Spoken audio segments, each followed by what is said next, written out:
Agora, pessoal, nós vamos para a nossa aula de matemática. Para a aula de hoje, vocês precisarão do livro aberto lá na página 52. Na semana passada, nós estudamos sobre a adição de fração e vimos que em adição de fração com denominadores iguais, nós mantemos os denominadores e somamos os numeradores. Subtração é da mesma forma. Então, na atividade de hoje, vocês irão prestar bastante atenção e irão perceber como é bem semelhante à adição. Vai mudar a operação, mas a forma de resolver é a mesma, tá certo?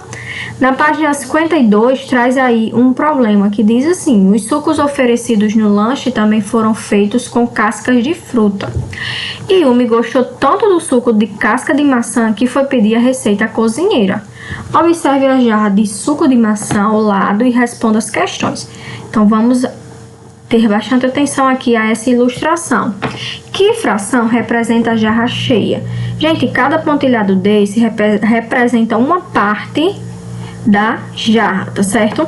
E aí, vamos ver que a jarra, ela tem algumas partes. 1, 2, 3, 4, 5.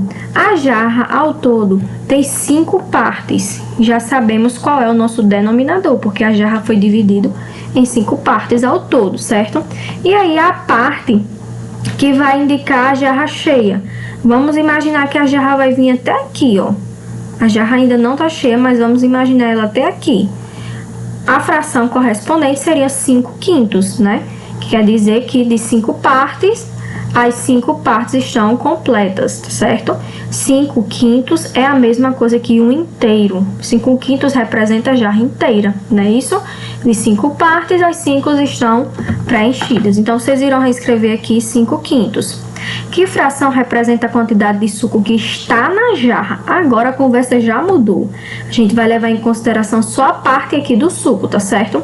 O denominador é o mesmo, porque foi dividido ao todo em 5 partes. Vocês irão preencher aqui com o denominador 5. E o numerador é só a parte que está com suco. 2 partes, né? 2/5 é a fração que representa a jarra cheia. Para descobrir a fração que representa a quantidade de suco que falta para completar a jarra, podemos usar uma subtração. Então, agora nós vamos colocar em prática a subtração de fração. Primeiro, nós vamos pegar 5/5, que é como se a jarra tivesse cheia, né? A fração da jarra cheia. Posicionar aqui 5/5. Vocês irão fazer isso, tá? Esse vídeo será de orientação e vocês irão realizar em casa a partir da explicação desse vídeo. Então, vamos posicionar aqui 5/5 menos a parte que tá cheia, pra gente descobrir a fração que falta para encher, tá certo? Menos 2/5. E aí, agora nós vamos subtrair. 5/5 menos 2/5, permanece o mesmo denominador, né, de acordo com a regra, e subtrai apenas o numerador. Vai ficar 5 menos 2, que vai ser igual a 3. A fração que representa o que falta para encher será 3/5. E se a gente perceber aqui, ó, de fato tem 3 partes vazias, ó. 1, 2, 3, para preencher a jarra inteira. Então, a fração que vai representar será 3/5. De 5 partes, faltam 3 para encher a jarra. Além do suco de casca de maçã, havia também suco de casca de manga. Observe as 2 jarras de suco a seguir. Então, tem aqui o suco, aliás, desculpa, de maçã e também de manga. Complete a sentença e descubra a diferença entre a quantidade de uma jarra e de outra através da subtração. Pessoal, aqui nós vamos representar a jarra de laranja, a fração, tá certo?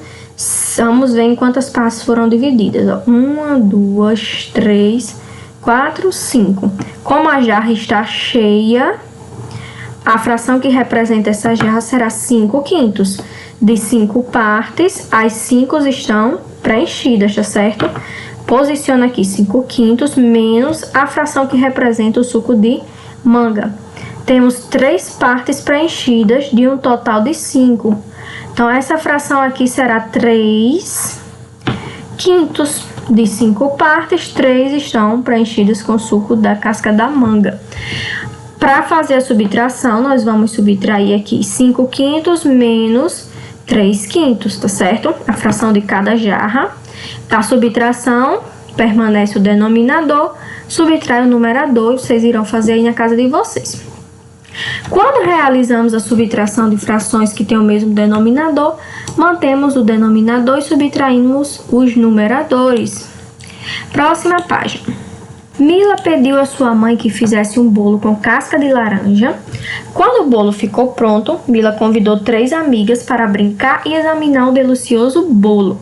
Ela o partiu em 10 partes. Cada menina comeu 2 pedaços de bolo.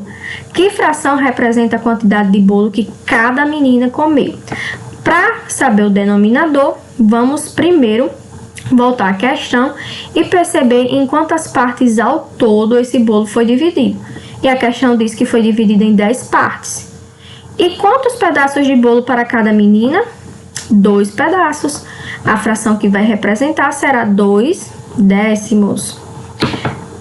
Indique a fração que representa a quantidade do bolo que Mila e suas amigas comeram utilizando a adição. Então, gente, cada amiga comeu 2, né? Assim? Então, tem 3 amigas. Cada amiga comeu 2 pedaços de um total de 10. Vocês irão posicionar as frações. 2/10, 2/10, 2/10 e 2/10, porque tem Mila, né? Tem as 3 amigas e Mila. Soma aí cada fração e vai saber qual é a fração que representa a quantidade de bolo em que elas comeram, tá certo? A fração é a mesma, porque na questão diz que cada uma ficou com 2 pedaços de bolo. E o bolo foi dividido ao todo em 10. Só é fazer essa soma. Aqui já será uma situação de subtração. Vocês irão fazer da mesma forma, mantendo o denominador e subtraindo o denominador, tá certo? Levando em conta a quantidade de bolo que sobrou, daria para cada menina comer mais um pedaço de bolo? Por quê? E aí vocês vão lembrar que tem 4 meninas ao todo, com Mila, né? A quantidade que sobrou vai dar para um pedaço para cada um ainda. Vocês irão responder de acordo com os cálculos, certo? E por último, vocês irão registrar as frações que aparecem nos itens A e B, ó, letra A e letra B, e escrever como se lê cada uma. Aqui vocês irão escrever por extenso, tá certo? Escreve a fração aqui, os números, né, os algarismos, e depois vai escrever por extenso como a gente lê essas frações, tá bom? Então a atividade de hoje é bem simples, não tem o que se enrolar, né? Vocês irão conseguir fazer apenas com a orientação desse vídeo.